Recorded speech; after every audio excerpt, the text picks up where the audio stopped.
What's up, guys? This is Keith Kelfis with the Untrapped Podcast. I have some awesome guests for you today. We have Brianna White and Daniel Miraval. They're co-owners of Emerald Tree Care. They're the tree couple in action. They're beloveds, life and business partners residing in Chicago. And they're a very engaging couple, and they're sought-after speakers and trainers. So if you're in the green industry and you want to get a checkup from the neck up and learn some stuff that will just blow your mind, and it's very inspiring, here they are on the podcast all the way from Chicago. What's up, Brianna? Yes. How are you? Daniel Miraval. What up, Del? Thanks for being on my show. Yeah, thank you for having me. All right, so I feel like I've been here before. you have been here before. I have been here before. I've done a bunch of videos with you before, Daniel Miraval. You're one of 800 master board certified arborists in the world. It's a little over 1,000 at this point, I think. But when I became a board certified master arborist, there were still not 1,000 yet. So, yeah, it's the highest point of credentialing through the International Society of Arboriculture. Yeah, so Very powerful. It's like white collar tree professionals. I've been on job sites with you, and I also was on a job site where both of you were there, and just seeing the professionalism and the safety, and everybody and your team are wearing like the hard hats and the safety gear and the gloves and everything, like PPE. PPE. Yeah. And now, Well, in case your guests don't know, that's personal protective equipment. yeah. Right? Eyes, ears, head, feet. And now this has gone to a whole new like level where you're inspiring other people. And you guys recently spoke at an event. You were telling me. Can you tell me about that? Sure, Yeah. we've spoken at a couple events, but I think you were talking about the ISA Texas I event. may have been speaking about that, yes. Okay, let's talk about the ISA Texas one. What happened? Daniel and I were invited to speak at the ISA Texas chapter. They do their annual conference just like most state chapters do or regional chapters do. And we got to speak about roots and root health and bald and burlap trees and where they come from and the problems or not problems associated with those things. What's funny is our presentation's called, Happy Roots, Happy Shoots. so from the, what did you say, get a checkup from the neck up? Yep. Right? So from the roots to the shoots. Mm-hmm. In tree care, we usually think about the crown of the tree, and then the root system's like a secondary thought, but Brianna's very into the root system. Especially coming up in arboriculture when I did, they teach us to do this 360-degree walk around, and you're only looking at the canopy of the tree, right? So you check for, especially if you're pruning, right? You want to check for hazards. You want to make sure there's no electrical lines running through the tree. Or heaven forbid, we've run into a couple hornets' nests, having not spotted those on the front end. I got stung by my first hornet last year. Ouch. Yeah. And, but, you know, they teach us to do this walk around for safety, but I think that we need to take that 360-degree view also this way. You need to also be reviewing everything underground. And while you can't see it, there's things that you can do to really check root health and soil health and just the integrity of the tree from the ground up. So that's kind of what ISA Texas was about. Whoa. See, as a landscaper, if you cut lawns or maybe you trim some trees and bushes or you do installation, this is a totally different level, and it's super valuable for the customers and people that are looking for this, because they might have, like, you talk about people are highly invested in their trees. They have sentimental attachments, and they don't want For like all sure. their ash trees to die or something's wrong. Can you talk about more about what you guys do in your business for a second? Sure. So I kind of look at it as two divisions. My specialty is more in the plant healthcare side. So I am your nerd when it comes to insects, diseases, abiotic problems. So like in the Midwest, we deal with chlorosis a lot, which is just a nutrient deficiency. So I don't blame that on an insect or a disease. So it falls under the abiotic realm. I'm sorry, abiotic, what is that? So like not caused by an insect or a disease, kind of like an environmental problem, or it can also be man-made, like when you have grade changes on a property and all of a sudden a tree doesn't receive the same water that it used to receive. That can be an abiotic problem. Oh. You think about plants that are not doing well along the foundation of a house. Perfect, yes. Okay? They get maybe chlorotic, a condition called chlorosis. Mm. A lot of that has to do with the upset of the pH balance in the soil. Because you think about foundations of homes, are, they're going to be built out of block, poured concrete walls, and all that leaches, there's a lot of salt in that, and all that leaches back into the soil. And you wonder why 2 or 3 years after the installation of new foundation plants, they're failing. And of course, a lot of times we want to run to fertilizer as a quick fix, and actually that's not what they need. They don't need more fertilizer. They need to change the soil profile. So you have to create an environment that's conducive to increasing microbial activity to help the trees and plants around the foundation negate the negative impacts of that high pH level. What? Sorry, that's a lot. We're like 3 minutes in and we're already there. That's awesome. And it's like, so word gets around when you serve customers at this high level that you got to contact Emerald Tree Care. This couple, they know exactly what's going on and they can diagnose it and help you. So yeah, so a lot of times we'll go on these. We do the majority of the sales. We still do in-house. We're still the master diagnosticians within the company, but often we'll both go onto a site that has some issues because we look at it from two different lenses. So my perspective is more soil-related, root-related health, and then Brianna, again, is more on the insect disease control management side, and we figure out how we can marry these two modalities together to create a better environment for a tree or a plant, let's say. And of course, we start out by looking at, the structural integrity of a tree, let's say. Is it a good candidate for preservation? Is it a high-value tree? Not all trees are high value. Some of them are invasive, but they still can have benefits even if they're invasive species of trees. So we look at it through all these different lenses. So we're kind of at a point in our careers right now where we really want to help other people be able to, people within the green industry, how to kind of learn how to do these things. Because you kind of have two sides of the industry where one just wants to fix the problems, and the typical way to do that is usually to fertilize. And it's like, why are we fertilizing? What are the impacts of fertilization on trees and shrubs that perhaps don't need it because their site conditions have challenges that need to be addressed? Or you have, just cut the tree down. You have that side of the industry as well. Not that doesn't need to happen sometimes. So we're trying to look at it from the lens of how do we preserve, protect existing canopy. If you're going to install new canopy in green spaces, how do you do that in a way that reduces their challenges to establishment? Wow. And we're wanting to do that more for people in the green industry who want to level up, just like you do with social media content. A lot of people reach out to you because they want to know, how can I promote my business, or how can I promote my skill set and share it with other people? You teach them how to do that. So we're trying to, and we're not trying, but we are actively helping other people do that as well within their tree care company, especially those who want to get in the plant healthcare game. So we are a more traditional, not a traditional tree care company. We are a plant healthcare company first and foremost that happens to do regular, what you would think of as traditional tree care, kind of as a side hustle a little bit, I guess you'd say, where most companies are traditional tree care companies that are looking to supplement their income so they get into the plant healthcare game, because the plant healthcare game is very lucrative. Can you both tell a story of like a client, a happy client customer story where you went in and you remediated an issue? Door County. Oh, you want to go there? Okay. Let's do it. So as a company, we do business in 5 states, but we have a couple of magic outliers. And so even though while we treat in Wisconsin, we don't really go north of Cedarburg, Wisconsin.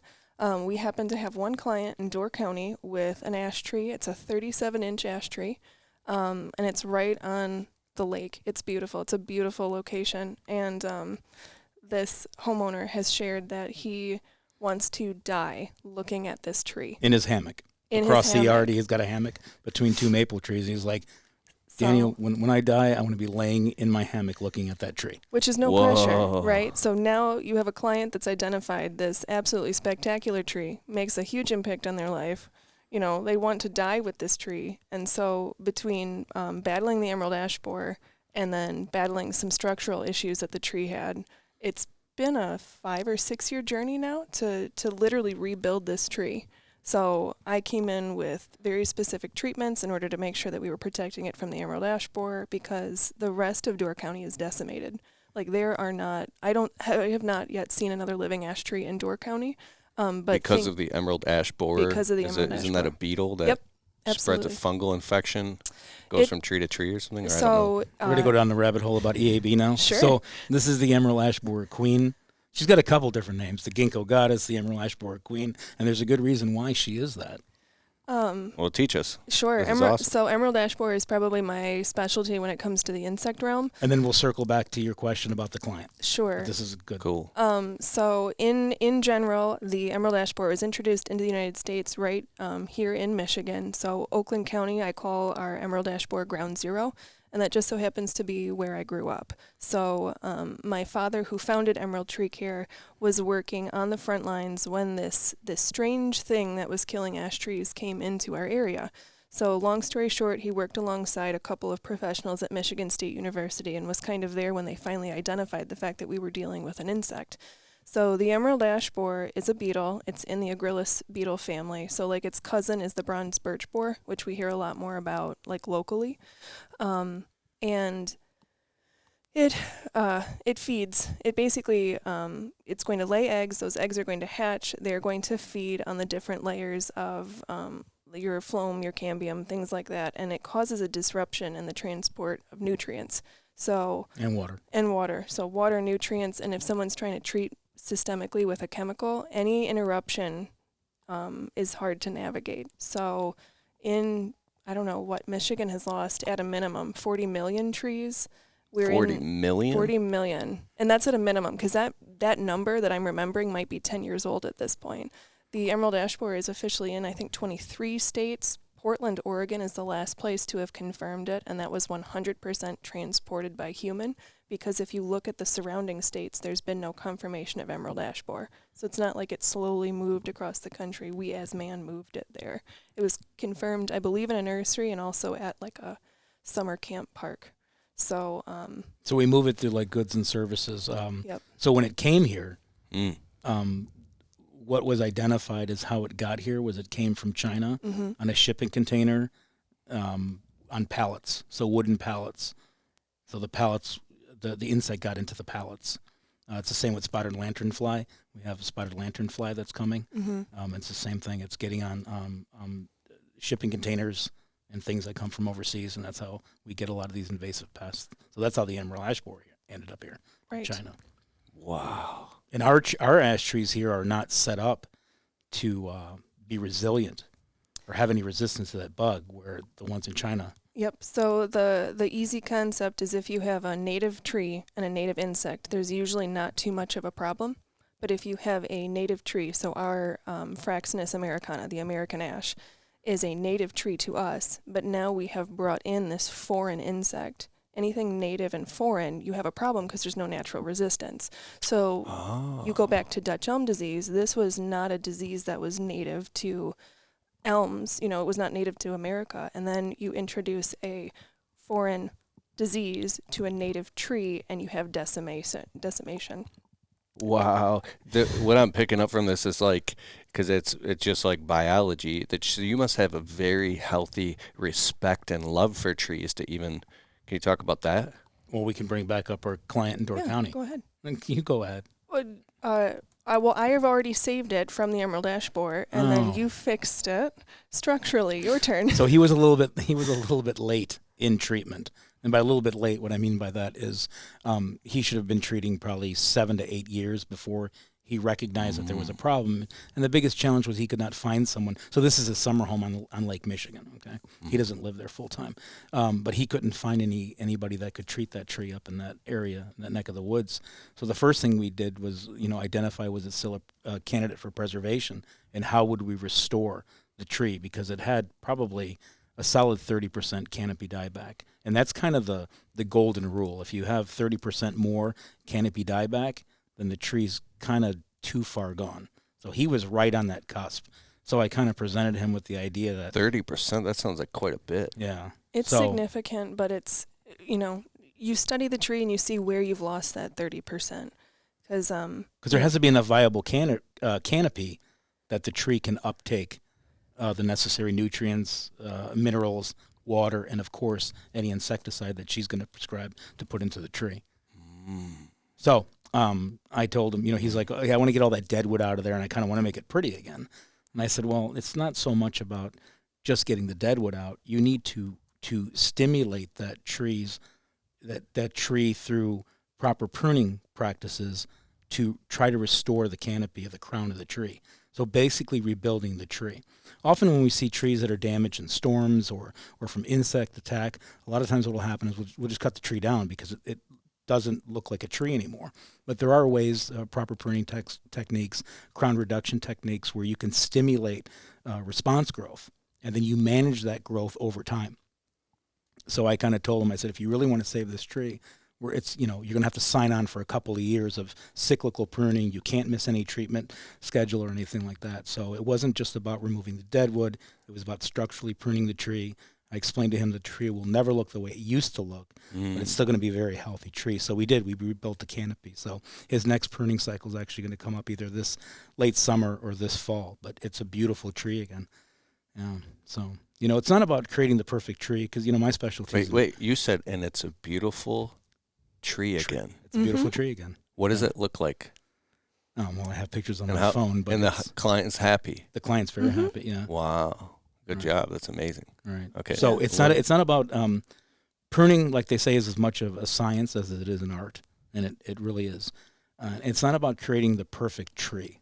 When you think about trimming shrubs, right? So on the landscape end of it, we trim shrubs and we try to make them symmetrical because that's often what the client that beautiful wants. Uniformity. Yeah. Right. Exactly. What you're really trying to do with a tree is you're trying to create a structure that's more resistant to storm damage. Because one thing that we know due to climate vulnerability is we have increases in storms, their ferocity, their frequency. So you get a lot of damage in trees because you go 25, 30 years where there's no pruning taken into account, especially on a structural level, and then storms and wind events come through and the tree breaks apart. So it's not about creating a perfect tree. It's about helping it be more resistant to storms, much like we do in life, right? We talk about that kind of stuff all the time. Like, what are you pruning out of your own life that helps you be more resistant to the storms that are coming? Because times are good and times are bad. And sooner or later, life comes around and something not great happens and it'll smack that ass. So you need to be ready for that. You can't always take it for granted that everything's going to go okay. So it's the same in the case of a tree. We plant a tree and then we kind of forget about it.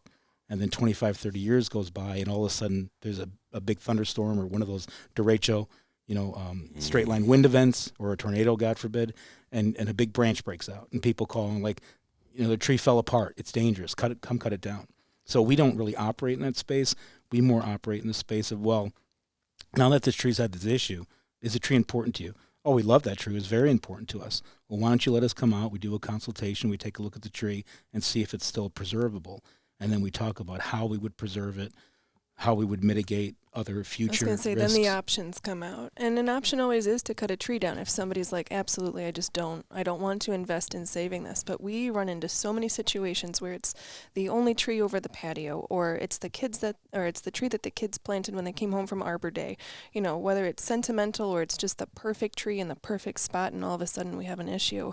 The preservation options come out from anywhere from we can do this little, or we can we call it the holy shit package. You can either do all of this and you could have, again, not the perfect tree, but you could have a tree back in your landscape that's going to viable hold value. And still holds a value Yep. and still provides its benefits. That's the biggest part about the tree is the benefits that it provides, from stormwater management to providing shade, sentimental connection value. So we talked about this great story of this client that we have in Door County up in Wisconsin, which is way at the top of Wisconsin. And then there's right in our own backyard back in Illinois, we have a client that had a disabled child. And the child was always like sitting by the back doors, wheelchair bound, quadriplegic, and couldn't go outside. And the yard was not conducive for him to go out in his motorized wheelchair. So they built this elaborate decking system with all these different ramps and platforms. It was a multi-tiered deck. Mm-hmm. And I think they spent probably like $60,000 on this deck. And they had a large linden tree, little leaf linden in the backyard, and I had a codominant stems, so it had two stems almost the same size, and they were touching at the bottom, down near the bottom where they both emanated from. And a storm came through, one of those straight line wind events, and just took half the tree out. They had to lose the whole tree, unfortunately. It was just way too much damage. It made the tree unstable. So they spent like $60,000 on a patio decking system for their quadriplegic child, and now they had no shade. And they were like, this kid will never sit out on this deck because he'll bake in the sun. So the tree was really important to them. And I kind of had told them a few years before that they needed to do some mitigation, put some cables in the trees, a couple of bracing rods, and just prune it for end weight reduction because some of the extending lateral limbs were very long and overextended.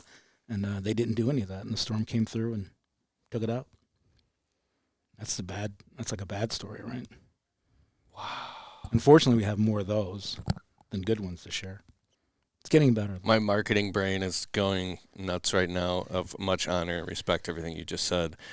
And the sentimental type stories and telling how you can go and diagnose and remediate a situation.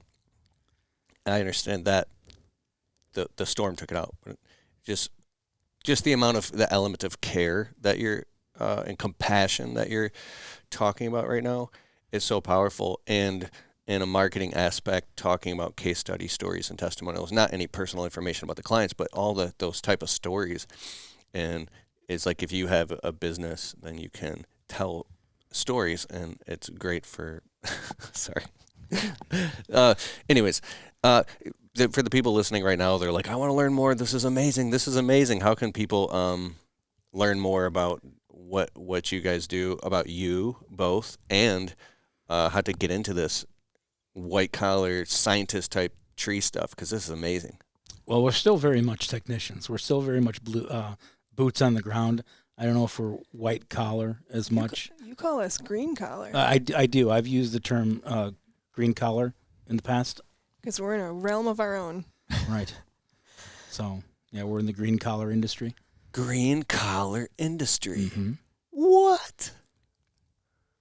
Now that you're talking about white collar in tree care, specifically in tree care, I think I can't find the same example specifically in landscaping, but in tree care specifically, you have your arborist, and then you have different levels of credentialing for arborists based on your skill set, your knowledge, your level of study, and then you have PhDs.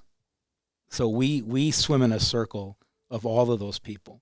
But what's interesting is some of those PhDs, they have doctorates in tree care and tree science and biology. But when they go to apply for certain positions within the industry, if they don't have the same level of credentialing that we have, they can't get a job. So you have a PhD that's not a certified arborist, and that could be the defining line. Like, you need that added credential to show that, you qualify for you the qualify job for the job.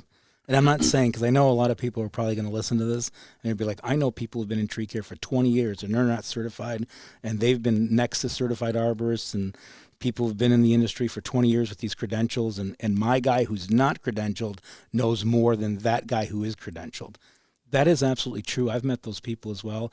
I know people myself, so I'm a board-certified master arborist, and I have a very specific discipline, but I know other people who are not even certified arborists, but they have vast amounts of knowledge, predominantly based on experience, that I don't have. So, my credentialing, the credentialing is only as good as what it is that you know.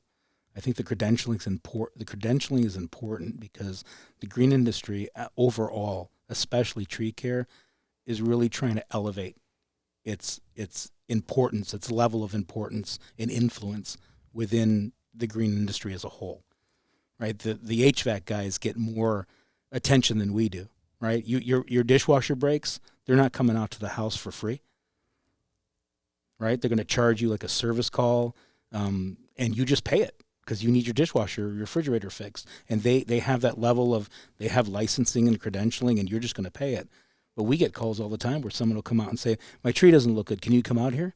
and I give them our fee schedule for a consultation, and they're like, "You're kidding me. You're going to charge me to come out and tell me what's wrong with my tree?" Absolutely, because there's a lot of variables of what could be wrong, because we just touched on that. Abiotic, man-made conditions, poor stock, insect disease, and you can't always get rid of them. You can only maybe manage those conditions. And then you have to come up with a whole treatment process of how you're going to manage these conditions. Yeah, while you never want to equate medical, human medical with tree medical, we are literally tree doctors when we walk onto a property, because you need to know the history of the site. What's happened here? How did we get here? Did this tree look like this last year? Did you just notice that this tree started looking like this, even though we from a distance know that this has been happening for 3 or 4 years? There's just so many components, and there's kind of I don't want to say it's a lack of respect, but it's a lack of understanding of our industry, because you're describing like people want to pay, or nobody wants to pay for anything, but people will pay for a service-based business, right? Mm-hmm. You need the plumber to come to the house. You need the HVAC guy to come to the house. Your air conditioning just broke, right? Like these are normal things that cost money, but somehow the tree care industry, the landscape industry, the green industry hasn't like made that a standard. Like we go through so much education, whether it is like local education, or some people can only afford to sit and watch YouTube videos and gain knowledge that way. Or then maybe you kind of get to a point where you get to go to classes, or you get to go to a conference or something like that. But I don't think the homeowners know just how much we dedicate to our field. So there's a lack of understanding that, yes, it does cost us to come to your property, because we're not just coming as like, oh, the tree person. No, you're coming as someone who genuinely understands what's going on and how to fix it. And we personally take a lot of time to educate the client that we're going to stand and talk to. Like, we don't just come look at it and then leave. It's like, okay, we'll give you a proposal or something. Usually it's a 15-minute conversation of, your Colorado blue spruce has this problem because it's not a tree native to the Midwest, and this is the XYZ problems that come with that. And by the time you're done, you've read them the entire article that is secretly the reason that you knew what you knew in the first place. So for us to teach other people how to do that, we're trying to create more of a space that is more hands-on. Where we can give people tools that they can use, as opposed to just concepts. Those of you who go to conferences, I'm sure you regularly go to a conference where, it's a 45-minute touch on some thing, but you don't really walk out of there knowing anything. So I think it's time to go back to more of hands-on type training, and there's a lot of that in the Chicago area. Sure, yeah. Through the Chicago Region Trees Initiative. Mm-hmm. We are very fortunate where we are that there's a lot of training opportunities. I know that locally, Michigan-wise, I know that the MGIA and the MNLA offers a lot of training opportunities as well. But yeah, CRTI. Do you want to just talk about CRTI real fast? CRTI. So it's the Chicago Region Trees Initiative. There are a couple different pieces that play into the Chicago Region Trees Initiative, but there are 4 work groups, and I'm a co-chair of the Tree Stewardship and Planting Work Group, which puts on community tree network events. Everything is an acronym. CRTI, CTN, everything's an acronym. Mm-hmm. But like you said, there's good training opportunities for that, and I feel like that's one way that we've been able to start to get hands-on opportunities back to the community and the green industry as a whole. And for those who don't know exactly what the Chicago Region Trees Initiative, the CRTI, as it's called, is an organization that's working toward creating a more sustainable and equitable tree canopy within the 7-county region of Chicago. But our goal is to be a model for the whole country. And one of the biggest ways that we do this is to create collaborations and partnerships between municipalities, commercial tree care companies, the nonprofit sector, especially when it comes to the volunteer community, because that's really the foot soldiers on the ground that are helping take care of trees. So yeah, if you want to know how to get more into this, you can follow us. You can reach out to us. We offer training and things like that. But I think the best way is always start local. Start with whatever training is available to you on a local level, because even just attending one class and learning about something that maybe you don't think specifically pertains to what it is you're doing today, it opens up so many doors for what you can do tomorrow. I know it's a little cliche, but it's very true. Very true. So Yeah. what's the first step? Someone's like, I'm fired up about what you guys are talking about. I'm excited. Where do they go? You go to your local International Society of Arboriculture chapter, wherever you are. Go to their website. So let's just say you're in Texas. You go to Texas ISA, probably .org. I don't have their site memorized, but just Google Texas ISA. And Not just a Rolodex for everybody's information. Yeah, what pretty are you much. doing? No, I don't know everything about everything, even though I'm a master, supposedly. Yes. And start with that, just your local chapter. Like if you were in Michigan, the Michigan Green Industry Association, you can start with that. ISA Michigan is ISA available. Michigan's another one that's available. These are organizations that often do require some sort of membership investment that you have to pay, but they also have a lot of information sometimes that is where you don't have to pay for it, and just kind of self-study, figure out what it is that you want to do. Bro, you told me about this book, The Illustrated Guide to Pruning. I think it was by like Dr. Gilman. $80 or something. It was like $180. Wait, I got it on Amazon used for 80 or eBay Okay. used, and it showed up. I looked at it. I was like, whoa! I got it downstairs in my bookshelf. It's awesome. Yeah, it's by Dr. Ed Gilman, who's kind of like the, I guess the grandfather of modern day arboriculture, especially when it comes down to tree pruning for structure, mitigation options, root health. Yeah. So him and Dr. Gary Watson from the Morton Arboretum. So Dr. Ed Gilman is a professor, how do you say, emeritus? Anyway, he's tenured and he's retired, but he's from the University of Florida. Yes. And then Dr. Gary Watson, he wrote a book. He wrote several books. He's on several papers, but he's right in our backyard as well. The Practical Science to Planting Trees is a book. Yeah, it's very good for the technician. These books and these people who studied this stuff and wrote about these things in the last 25 years, it was really for the technician. So I went to a conference called the Landscape Below Ground 5 years ago. There's been 5 of them. Every 5 years they have one. And it was very, very fortunate that last year we were able to actually be like a gold level sponsor for the Landscape Below Ground. But it's an international conference, and it's all about what's going on under the ground, roots, and how all those things work together. But the one that I went to before this one, Dr. Gilman was there, and I actually got to plant a tree with him, other people as well. We got to plant a tree with him, and just like that deep dive, that hands-on workshop type experience was like invaluable, because usually you go to a class and there's a PowerPoint presentation and someone who knows about these things is up there just talking, but to actually go to something where you can put your hands on it is important. So I took my book with me, this book that you're talking about. I'm like, Dr. Gilman, will you sign my book? He's like, absolutely. And what he does is he says, he says my name, and he says, teach it, with an exclamation point, and he signs it. And I'm like, teach it. He goes, yeah, all this work that we've been doing for the last 25 years is for people like you that are boots on the ground.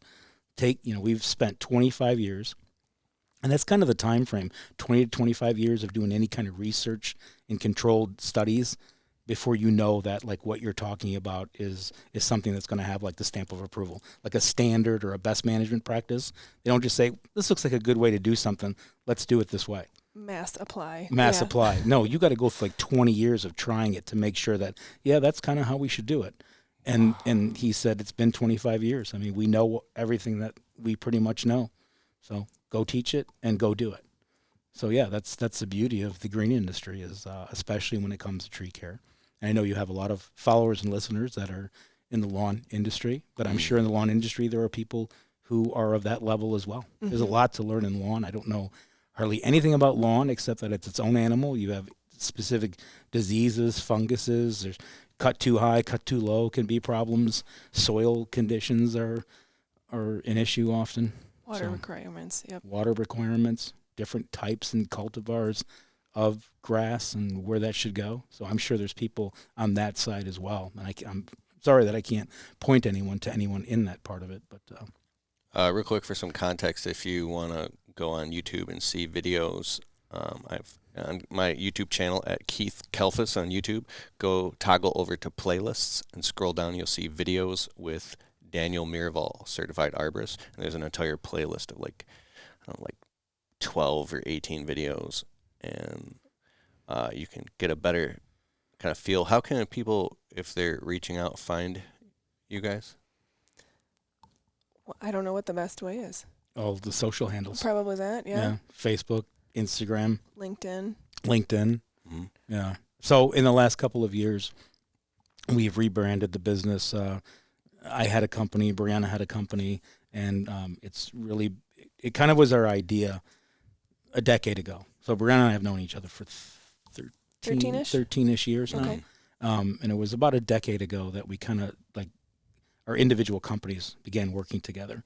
And the ultimate goal was that one day we would somehow just be one in some regard.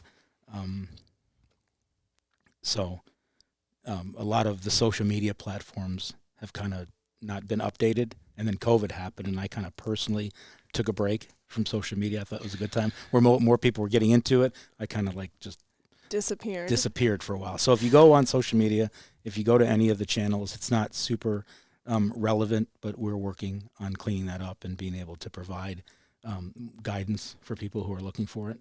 So stay tuned for that. Love it. Awesome. Oh, it's just making people hungry, or they want to know more. Because as I'm listening to this and my brain is going, I see like one day per year where you throw a live event somewhere between here and Chicago, and people show up from all over the country, and they're hands-on. Everybody signs a waiver, and then there's people get pruners and loppers, and you do demonstrations of air spading. Spade. That would be amazing. Yeah. So I'm kind of known synonymously with pneumatic soil excavation. Specifically, we use in the Air Spade brand tool. And I teach that, and Brianna teaches the importance of why pneumatic soil excavation is important, especially in regard to plant health care. Right. It's the most organic plant health care that you could have. Because I didn't tie into this earlier, but my position is usually just to identify secondary problems. So in general, obviously the emerald ash borer is going to find your ash tree no matter what. That's just an insect that finds a tree based on pheromones that the tree is putting off. But like apple scab usually bothers crab apples that are more in stress, or the two-line chestnut borer comes and attacks oak trees that are in stress. So you're dealing with a lot of secondary issues.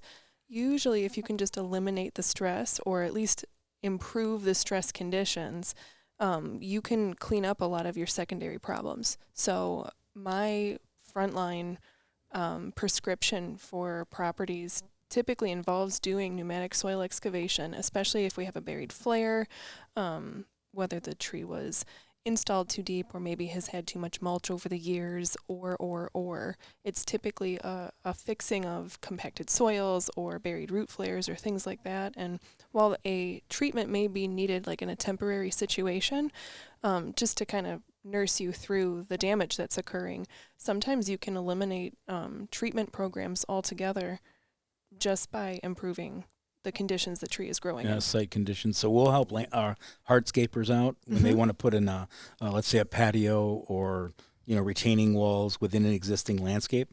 There are ways to identify, within the critical root zone, what roots are there and can they be pruned correctly so that you can still install and go through with your design build on your hardscaping project, so that the trees and the plants that are there are protected. Because you think about it, you're designing a hardscape around, not always, but often around existing trees. Creating tree coffins. And you're inadvertently maybe doing that. So we get called out quite often where people will say, my tree doesn't look well, something's wrong with it. Can you tell us what's wrong? And we'll walk in the backyard, or I'll walk in the backyard or whatever, and we'll see like one part of the tree is failing. And then I'll see this patio. And the first question is, when did that patio go in? And 9 times out of 10, the answer is 3 years ago. Yep. because that is the magic time frame for construction damage to show up in mature trees. So we do this like dog and pony show when we go on a job site, and she'll say that. I'm like, wait, before you answer, let's say 3-4 years ago, and the client's like, how did you know that? It's like, it's like not, it's science. It's like how long it takes. Yeah. Somewhere between 2 and 5 years is that time frame when roots within that critical root zone, which is from the drip line back to the tree within that area. That's typically what the critical root zone is. When roots are disturbed within that area, it's somewhere between 2 and 5 years. So the landscapers and hardscapers are listening, they're paying attention. So this brings me to the next thing, and we'll wrap up in a few minutes here. What is the cost of inaction to not learn more about this stuff and pay attention to some of, not without scaring people, the liabilities of your business or the worries as just being a landscaper, someone who cuts down trees, or someone who's you know what I'm saying? Why you should learn about this stuff. Well, there's a litigious factor. So it comes down to, levels of credentialing. So we'll get people from like insurance companies that we'll call, and a tree has failed onto a house, and they'll send pictures, and they'll want to know what happened, why the tree failed. And it's because somebody didn't want to pay out the claim. And sometimes you will do a post-forensic, either through the pictures or if the tree's still laying there on the ground, we'll go and look. And there's been instances where we've seen where a large branch, bigger than 4 or 6 inches in diameter, let's say like a 10, 12-inch branch, was removed right at the trunk of the tree, many, many years ago, has caused lateral decay to go into the tree. And then you see that's, in a storm event, that's where the tree was at its weakest and then failed. So then we're able to tie back to why this event happened. It happened because of something improper that was done. Usually it's pretty hard to go back on someone because that wound was created, 20, 25 years ago. Who knows if the person is still in business or even alive. But, there are certain situations where trees are improperly pruned and there's failure. A lot of times people go up into trees and they take off everything that's in the inside of the tree and everything along the lateral branches as far as they can reach. They take everything off and leave everything right at the end. And then lion's tailing. And then a wind comes along, whips that thing around, and the branch breaks, snaps, and goes through someone's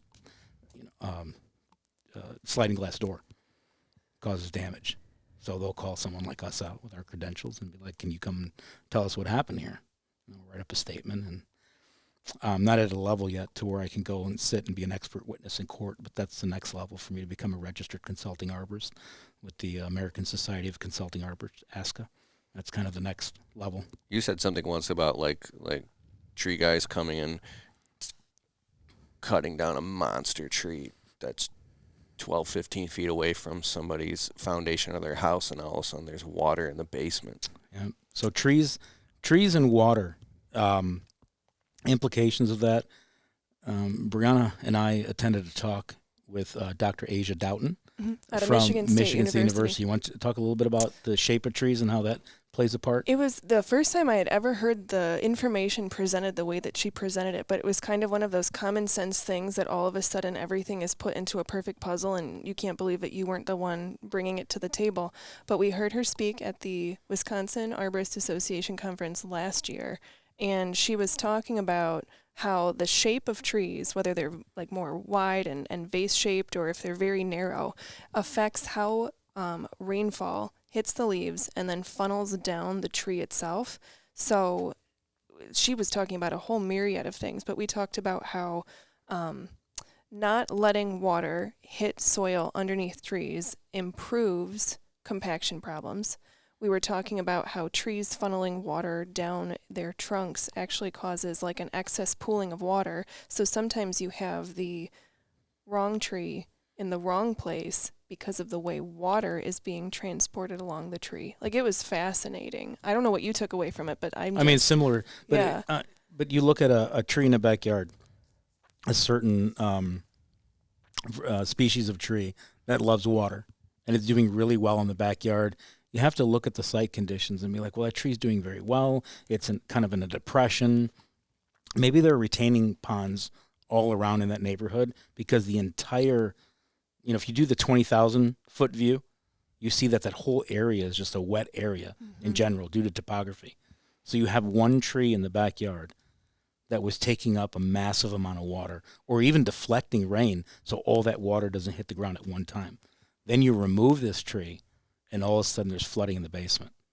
There's been a lot of instances where we've had situations like that where people will say, I had a tree removed and now my landscape is suffering because a neighbor cut down a tree, and that tree was providing shelter for my plants in my yard from excess rain or deflecting rain or taking up groundwater. And now that tree's gone, and all that water now is flowing downhill into my yard, and all my plants are failing. So you talk about the 20,000 foot view, like, right, trees and water.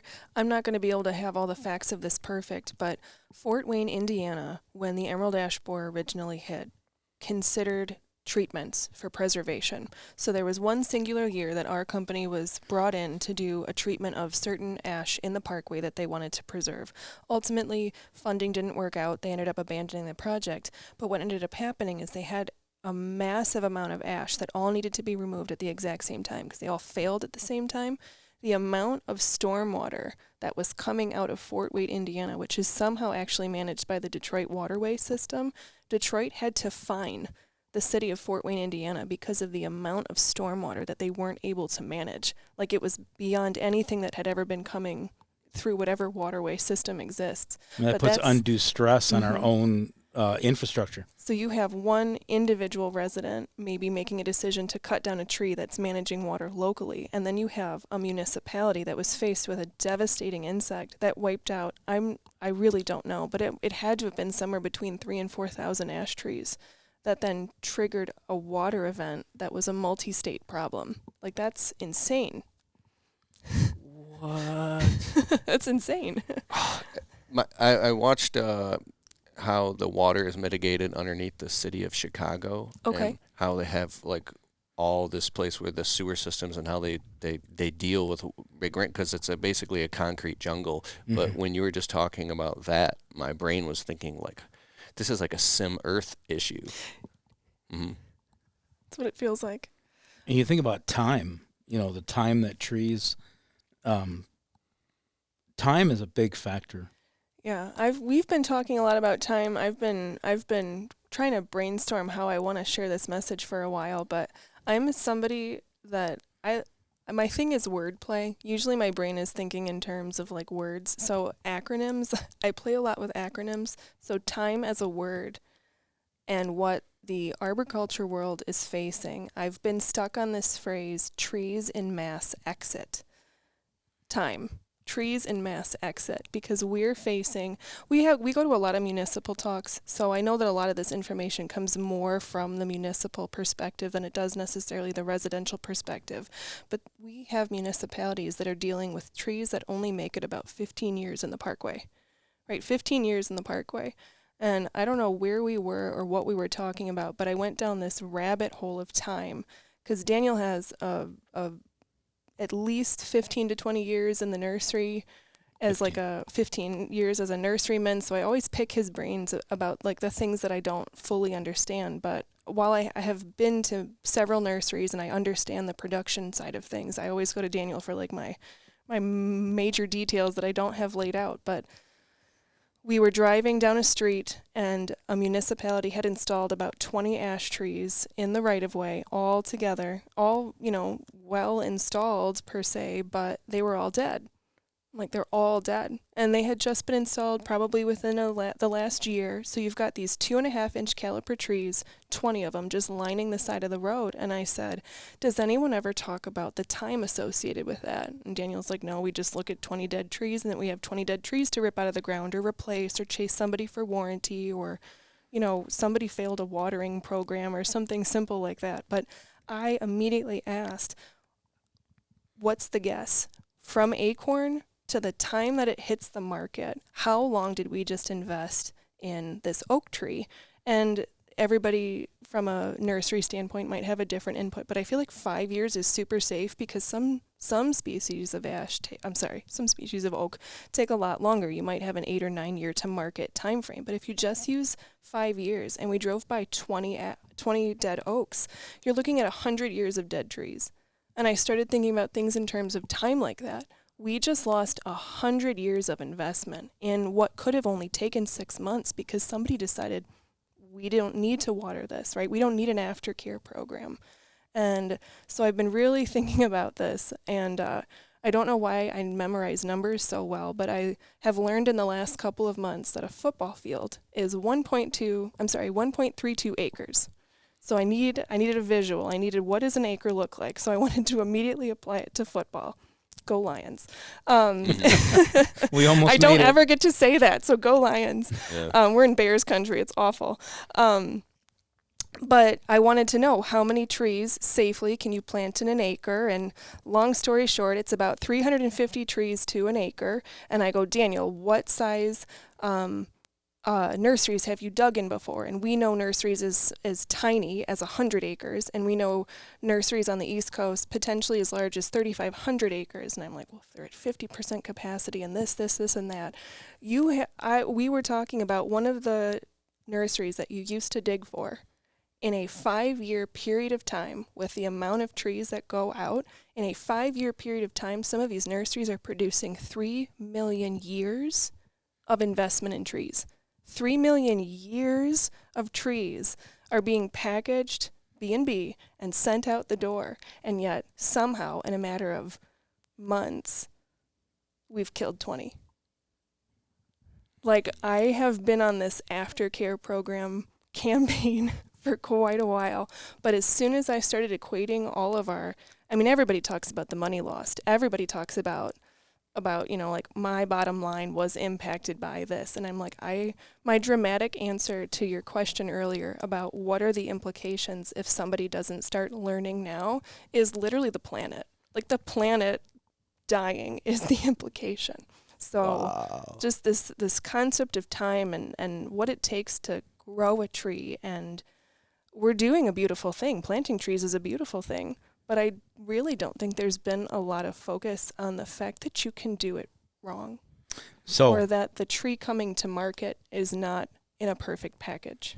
Before we lose you, if you're in the green industry, and let's say you're on the installation side, if you can learn and understand some of the concepts that we're talking about and get some real hands-on training and tutelage about these kinds of things, you can then up the value add to your clients, especially if you're on the installation side with trees. Understanding all these challenges to establishment and their care into the future, you can create quite a bit of value add for clients. So if you're in the green industry and maybe you're feeling stuck, you're still mowing and blowing, and you want to level up to the next step, you don't know how. Without becoming a full-blown arborist, partnering with firms, such as ours. We're not the only ones out there in the world doing what we do, but finding those experts in your local communities and areas, getting yourself as educated as you can, self-taught, can be helpful in leveling up. That's one of the most forgiving things about the green industry. And why some of us do so well in it. I've shared my story before on Keith's social channels. I didn't graduate from high school. Just a Latino kid from the southwest side of Detroit, underserved community, all that stuff. I didn't let that stop me. But what was amazing about the green industry and trees was that it's really self-taught. It's a non-traditional platform of education, but I did very, very well in that non-traditional platform of education.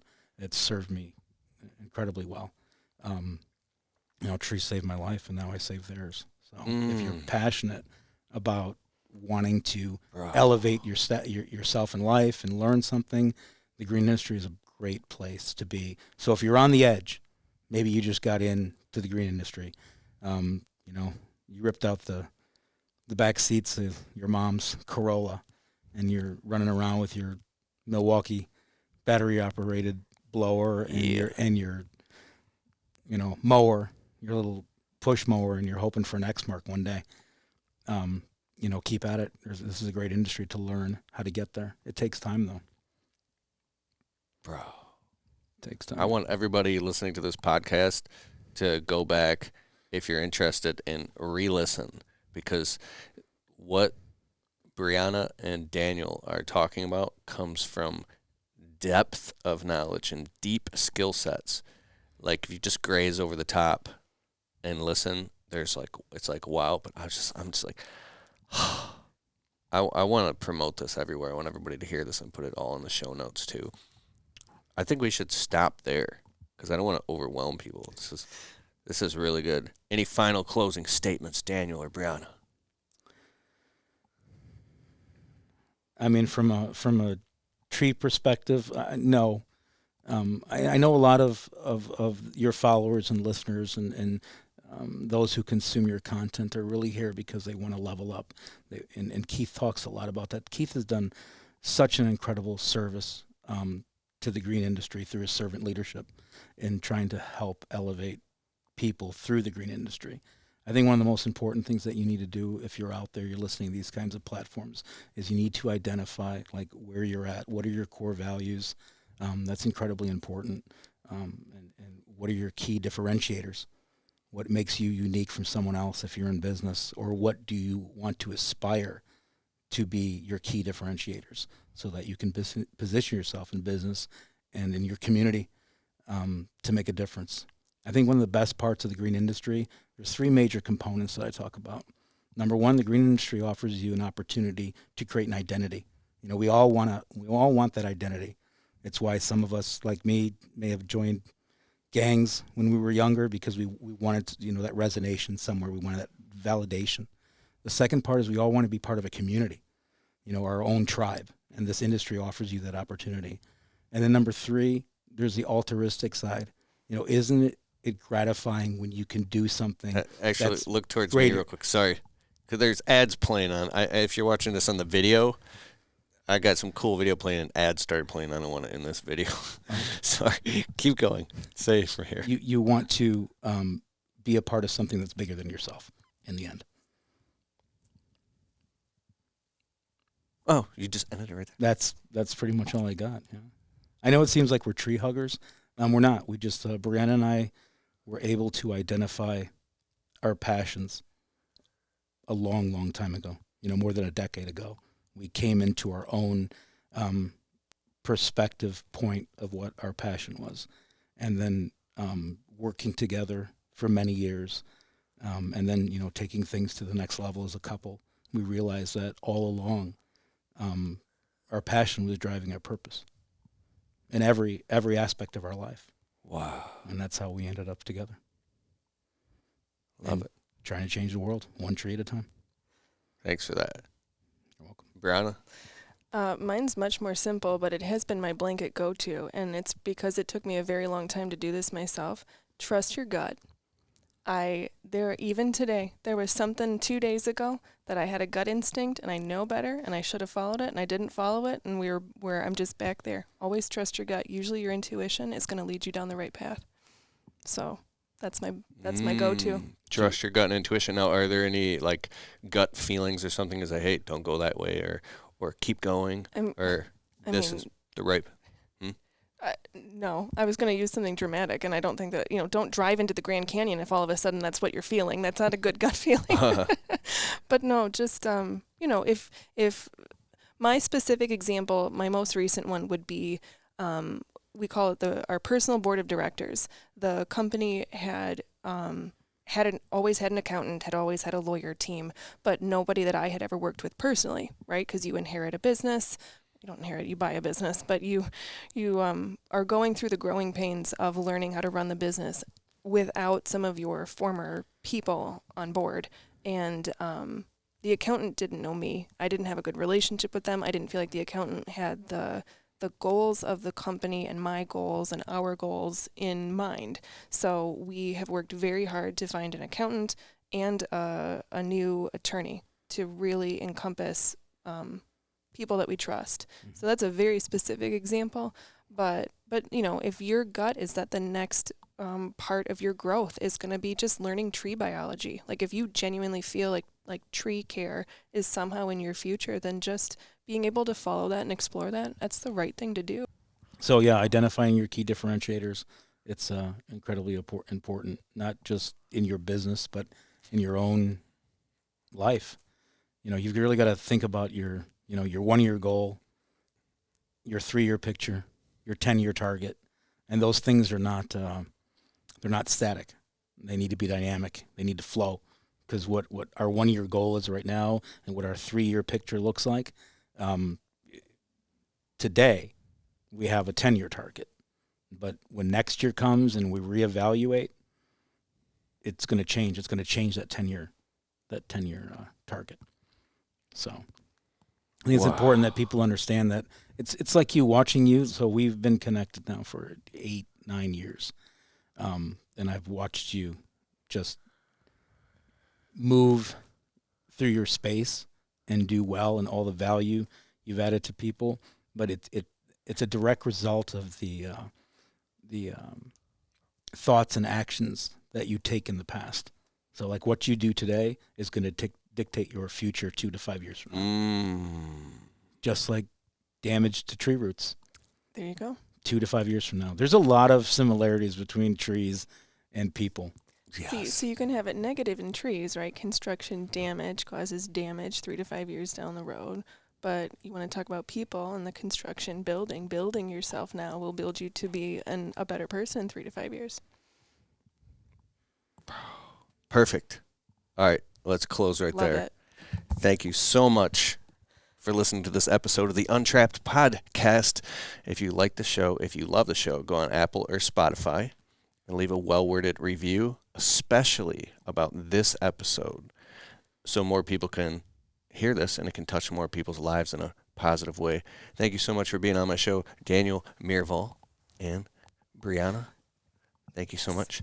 Thank you. And Thank you. hope to have you on soon again. And then also, we got to do another video. That'd be awesome. great. A little hands-on. Absolutely. Some demonstrations. Plant a tree. All right, guys. See you in the next show.